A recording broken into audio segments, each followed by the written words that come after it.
Are we good to go? Well, hey everyone, welcome. This is special because I don't think we've ever done. If we have, we can't remember. And that probably means no one else remembers. Where's Chris right now? Chris is actually taking some time off in the spring break with his kids. It's good for him. It's really healthy, which explains why Chris isn't on Chris's corner. And that's going to happen sometimes. But hey, before we get into talking about Jason's talk from Sunday and the text that was looked at, which is amazing, we just want to talk a little bit about Easter because it's this Sunday. Which is really exciting. It's really exciting. Why are you especially excited for this Easter Sunday? Well, I'll just say this. I know that this is hard for people, Easter, for some, because Right. This is year 2 not gathering in person. That reminds me, last year we were on Zoom, and we had just started our pre-training gathering. So just That's a year crazy. ago, there's probably 75 people at the time, part of our team, maybe 100. Daryl preached a resurrection message. It was amazing. I dove into video editing and made a little compilation. You can go in the Instagram thread and see the compilation recap. That was a great morning. That's crazy. We were 2 weeks in, right, to everything. Yeah, it was all brand new. And for parents, I was just remembering that. Remember our kids came home from spring break and then never went back to school afterwards? I mean, that was just all a year ago. So I'm aware that this Easter is challenging because of that. But then also I am really excited for us as a church to do our first Easter together. And like we did at Christmas, we're inviting the city. Yeah. And so the theme for Easter this year is There's Hope on the Horizon. We were able to pull a really dynamic team, probably 40 people together from our church.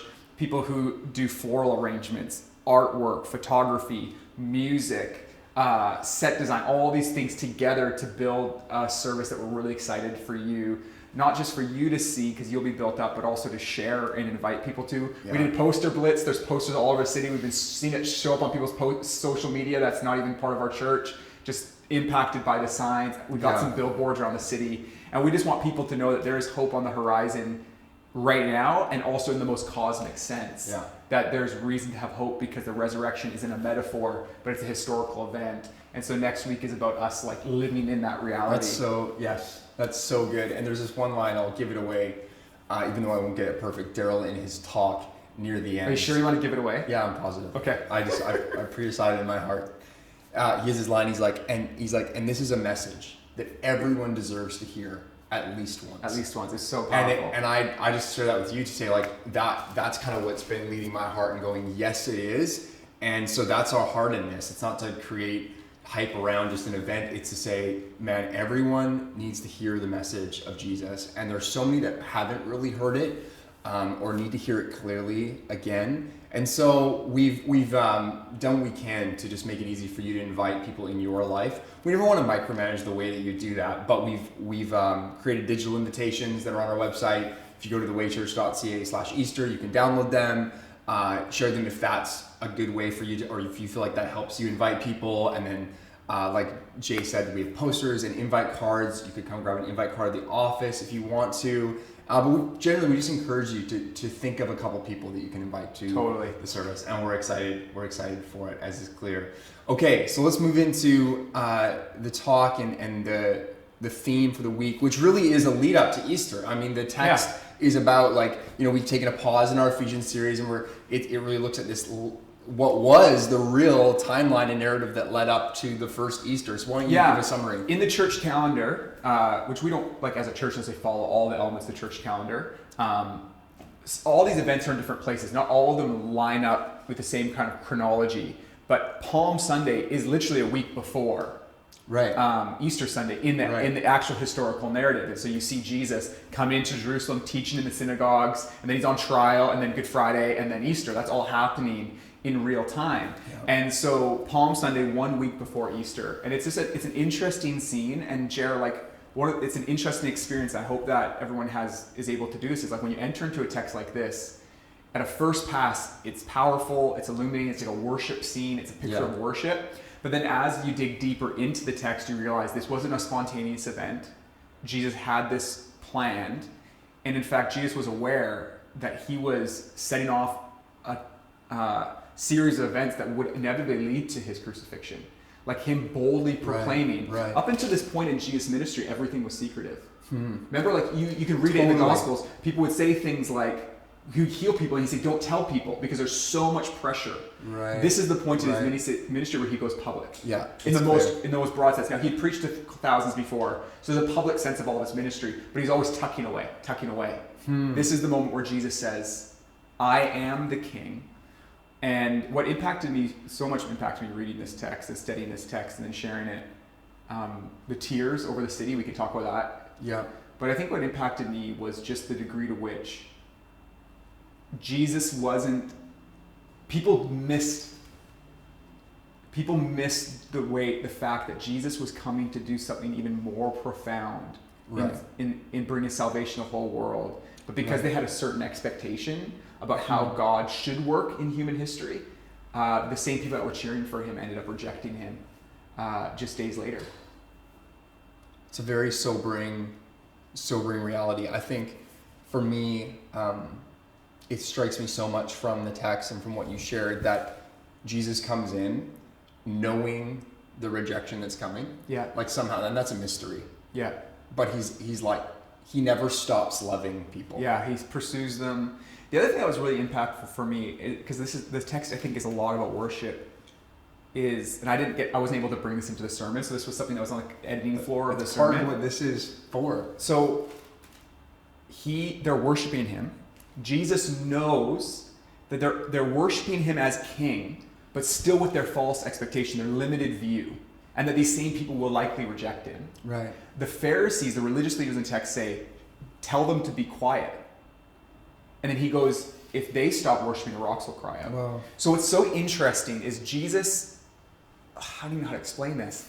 It's like, even with the false expectations they had, it was still right for them to worship him. And that almost worshiping Jesus is so fundamental to the creative order that if we don't, rocks will. Like there's this and I think that there's a part of our worship that's always with limited vision. Yeah. We don't see God as we do, but he receives our worship. And that's been blowing my mind as well.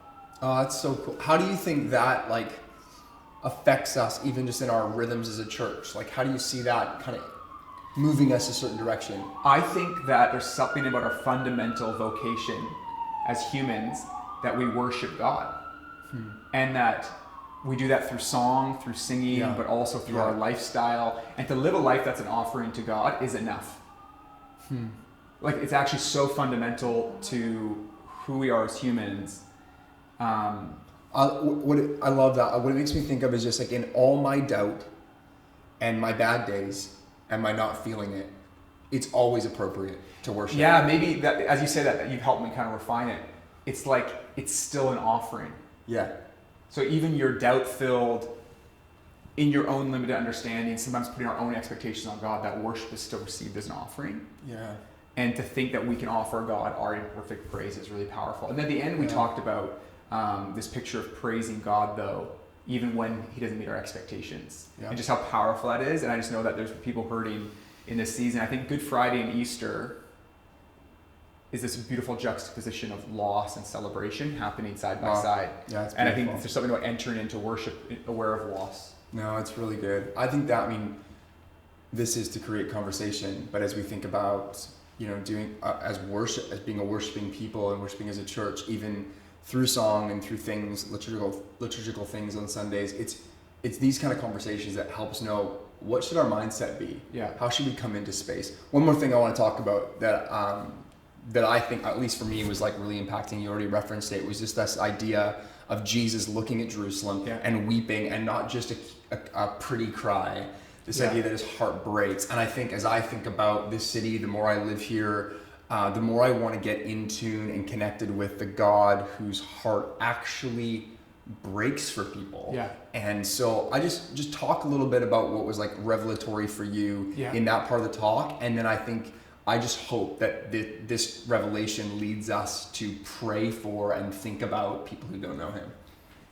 I think when we experience rejection from people, even just think about something as silly as giving advice to someone and they don't take your advice, we can be like, well, I told you so. Right. And we can become almost like our own ego and pride, and that kind of snootiness can also show up in the way we look at people who've rejected God. which is a horrible thought. But then we see Jesus just like seeing people reject him offer after offer. And even knowing what that means, that somehow in God's perfect plan, he gives us the dignity of individuals to reject him, which just blows my mind. Wow. And yet, his heart still breaks for them, and there's this deep, sorrowful crying. And I just think that's the God I want to know. Right. I want to picture when I pray, but that's the God I want to become like, because ultimately, he still laid down his life for those who he knew would reject him. And that's the heart you're experiencing through the tears, is even though I'll still lay down my life for them. And that's an incredible call for us as humans. And I think we can only live that kind of life when we see God as he is in that kind of way towards us. Yeah, there's this word, this idea in scripture is repeated a lot, this idea of God being a long-suffering God. And it's one thing to say, love is patient or God is patient, but if you look at the arc of history, it's like, oh man, he suffers long with people. Yeah. And I think that reactionary thing is the opposite of long suffering. Yeah. It's this like, I am staying with you. I'm continuing to hold out my hands to you. And I think that idea of God, I just pray that what I believe is a true idea of who God is, really just shapes our imaginations and our hearts around what we believe about God and his heart for the people in our city and our friend groups and whatever. And so I'd encourage you guys in small group at some point to just pray again that we would be filled with God's heart, that we would have God's heart. And you guys have questions, take it in whatever direction you feel you should, discussion leaders, but we'll release you now and hope small group is great tonight as you continue. See you later.